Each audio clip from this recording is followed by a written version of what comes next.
Aku adalah Cendrawasih. Orang memanggilku burung surga karena buluku yang indah. Bulu indah ini aku gunakan menari saat menarik perhatian pasangan. Aku tinggal di hutan tropis Papua yang alami dan penuh kehidupan. Aku suka makan buah-buahan kecil dan juga serangga di hutan.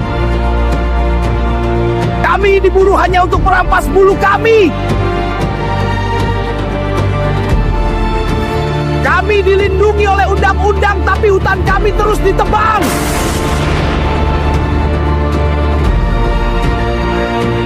Jika hutan dijaga, anak kami akan selamat dan kami akan terus menari di alam bebas.